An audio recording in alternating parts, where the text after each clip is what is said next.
Pakistan stock exchange میں کاروباری ہفتے کے تیسرے روز بدھ کو مارکیٹ میں غیر معمولی تیزی کا رجحان غالب رہا۔ P S x 100 index 927 point سے غیر معمولی اضافے کے ساتھ 42,910 پوائنٹس کی سطح پر بند ہوا۔ مارکیٹ کا آغاز مثبت زون میں ہوا۔ آج کاروبار کے آغاز سے کاروبار کے اختتام تک مجموعی طور پر 387 کمپنیوں کے حصص کے بھاؤ کا کاروبار ہوا، جن میں سے 300 کمپنیوں کے حصص کے بھاؤ میں اضافہ، 74 کمپنیوں کے حصص کے بھاؤ میں کمی، جبکہ 13 کمپنیوں کے حصص کے بھاؤ میں کوئی رد و بدل واقع نہیں ہوا۔ مارکیٹ ماہرین کا کہنا ہے کہ مارکیٹ میں اتار چڑھاؤ کا سلسلہ آئندہ بھی جاری رہے گا۔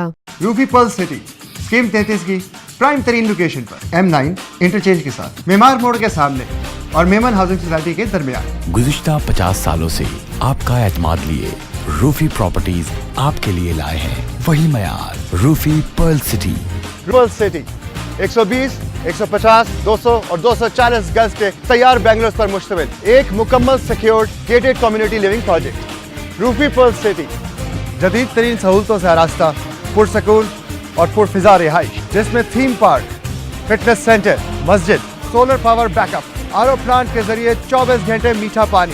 Scheme 33 Karachi university, NED university, PCSIR اور گلشن کنیز فاطمہ کے قریب تر۔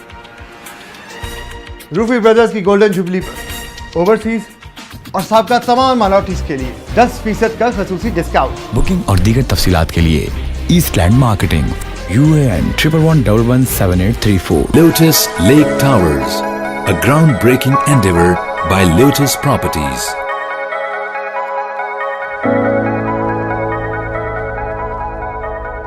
پاکستان میں پہلی مرتبہ حالات حاضرہ کے مختصر مگر جامع پروگرامز، خبروں، تبصروں کے علاوہ دیگر سماجی، تجارتی، ثقافتی، تفریحی، معلوماتی، مذہبی، تعلیمی، صحت اور بچوں کے پروگرامز صرف TNN TV پر۔